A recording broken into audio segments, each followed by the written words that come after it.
Hello, and welcome back to Speak English Daily. Hi everyone, we are very happy to see you here today.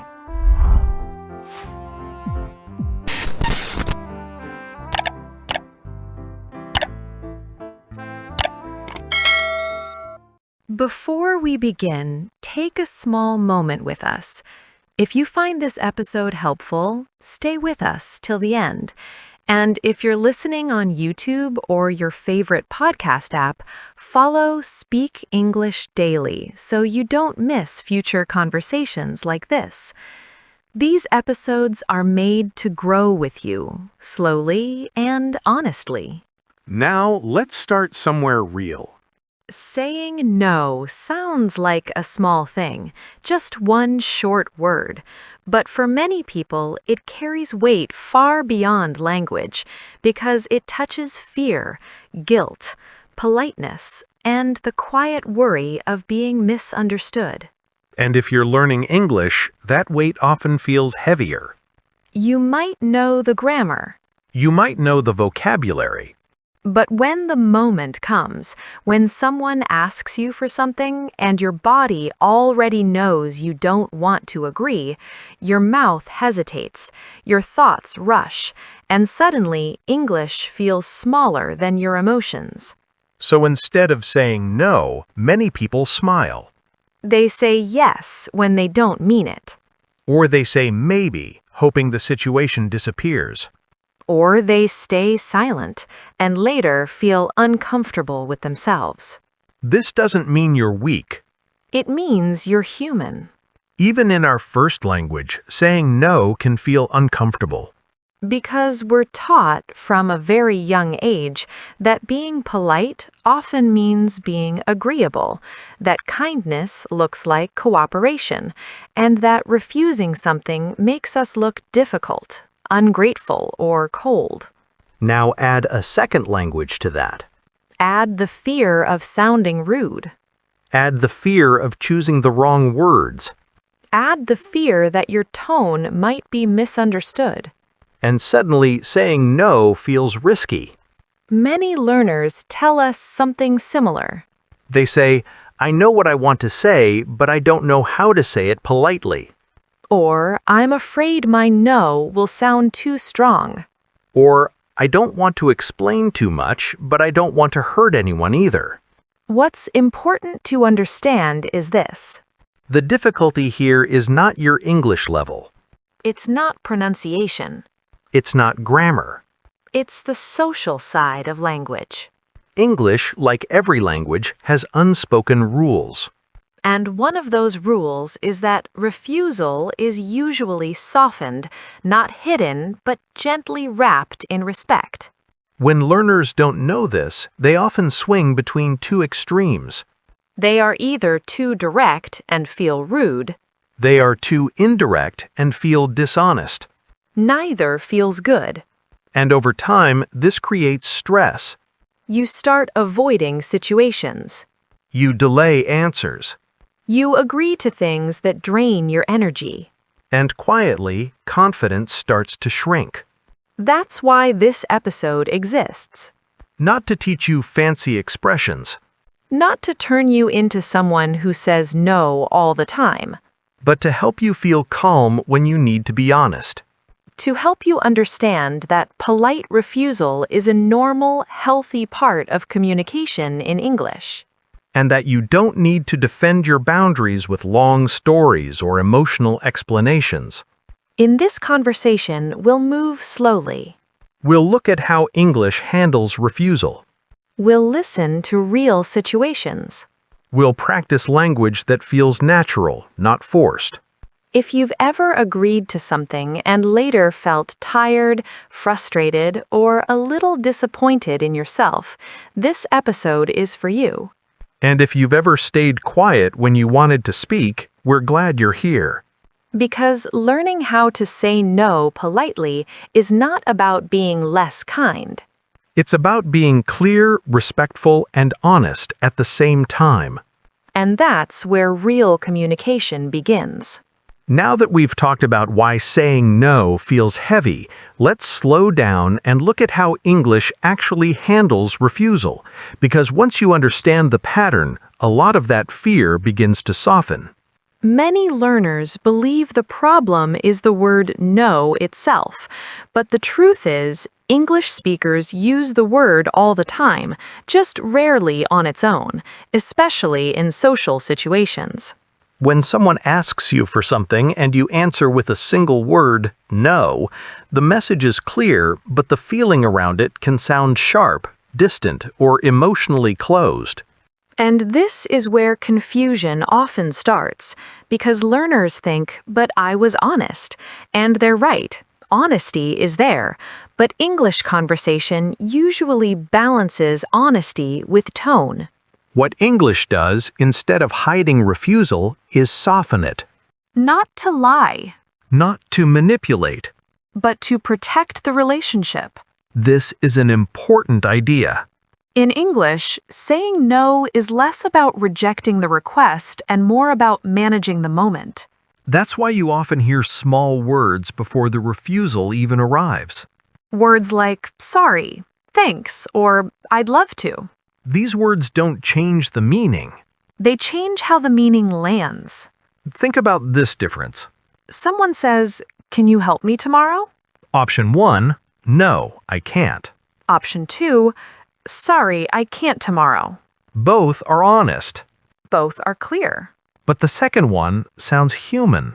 It sounds like someone who considered the request, not someone who dismissed it.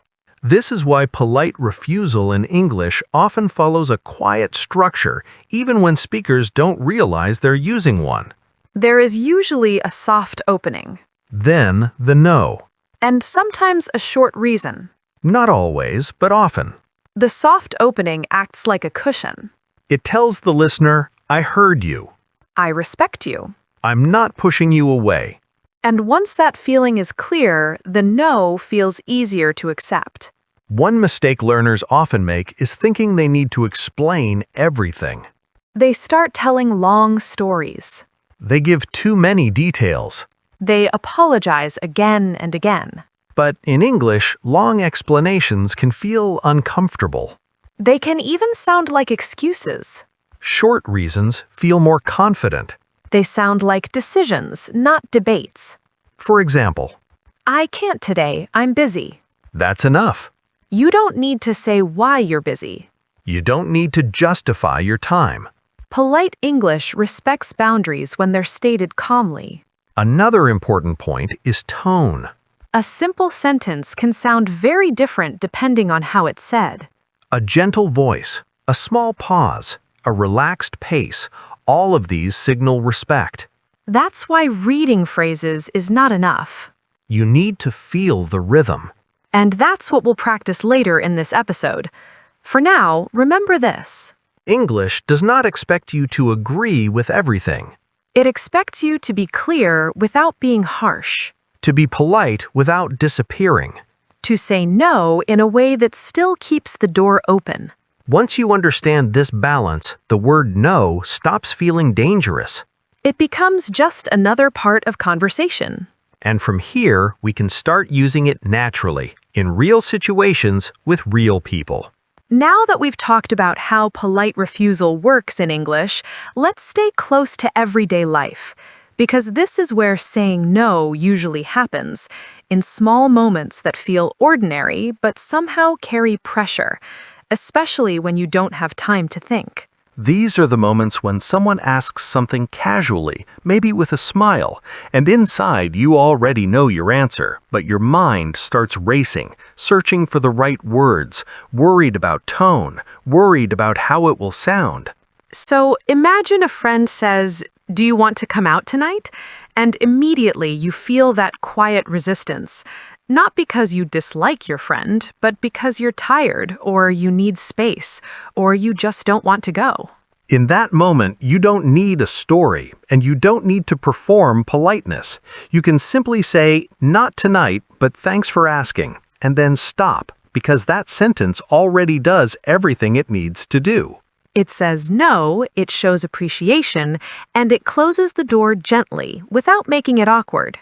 You could also say, I'm going to stay in tonight, which sounds calm and settled, like a decision you're comfortable with. Sometimes the other person pushes a little, not in a bad way, just with enthusiasm, and they say something like, "Come on, just for a bit." And this is where many learners feel trapped, because they think they must now negotiate. But you don't. You can simply repeat your boundary in a soft way, saying, I know, but I really don't feel like going out tonight. And notice how that sentence doesn't attack, doesn't explain too much, and doesn't invite an argument. Now, think about family situations, which often feel heavier because emotion and obligation are mixed together. And someone says, "Can you help me with this today?" when you honestly can't. Here, you can say, I can't today, but I can help another time. And that one sentence respects the relationship while still protecting your time. You could also say, "I'm not able to do it today," which sounds simple, clear, and adult.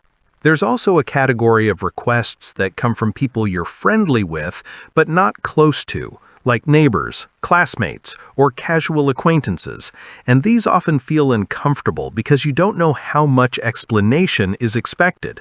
If someone like that asked, "Can you help me with this?" and the answer is no, you can say, "Sorry, I can't help with that," and stop there, because that sentence is complete. If you want to soften it slightly, you can say, Sorry, I can't help with that right now, which sounds polite without opening the door to pressure. Text messages create another layer of stress because there's no voice, no facial expression, and learners often feel the need to write too much. But short, clear messages are normal in English, so if someone texts, Are you free this weekend? You can reply, I'm not free this weekend, but thanks for checking, and that's enough. Or you can simply say, "I already have plans," without explaining what those plans are. One important thing to remember is that polite refusal does not require lying, and you don't need to pretend you're busy if you're just tired or uninterested. You can say, "I don't feel up to it today," or "It's not something I want to do right now." And in English, that sounds honest, not rude. What often makes saying no uncomfortable is the fear of silence. But silence after a clear, polite refusal is not a problem. It's a signal that the message is complete. You don't need to fill the space, and you don't need to justify yourself again. Once you allow yourself to stop speaking after your no, confidence begins to grow naturally.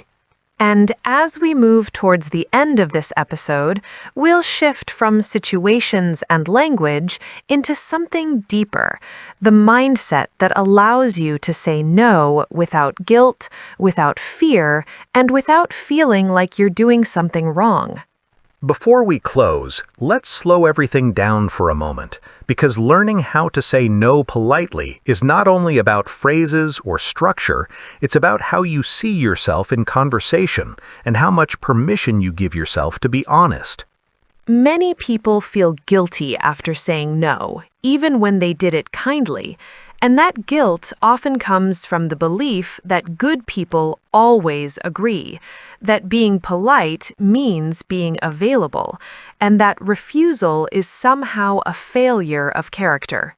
But in real communication, especially in English-speaking cultures, a clear and calm no is often more respectful than an uncertain yes because it saves time, protects trust, and prevents frustration on both sides. When you say yes while feeling no, people may not notice immediately, but over time the tension shows in delays, in excuses, in unfinished work, and in emotional distance. A polite no, on the other hand, may feel uncomfortable for a few seconds, but then it settles and the relationship moves forward on honest ground. It's also important to remember that confidence does not mean sounding strong or firm all the time. It means sounding settled. like you believe you're allowed to make choices about your time and energy. And confidence grows quietly through repetition, not through perfect sentences. So instead of trying to remember everything you heard today, choose 1 or 2 sentences that felt natural to you, sentences you could imagine saying out loud without tension. You might choose something simple like, I can't today, or it's not a good time for me right now, and practice saying it slowly with a calm voice, even when you're alone. Notice how it feels in your body when you stop speaking after the sentence, when you don't rush to explain, when you allow the silence to exist without filling it. That silence is not rejection, It's clarity. and clarity is kind. If you find yourself replaying the moment later, questioning whether you sounded rude or cold, remind yourself that politeness is not measured by how much you give, but by how honestly and respectfully you communicate. Learning English is not about becoming someone else, It's about expressing yourself with more ease. and that includes expressing limits. If this episode helped you see saying no differently, take that with you into your next conversation, not as pressure, but as quiet support. You don't need to change everything at once. One clear no is enough for today. Thank you for spending this time with us.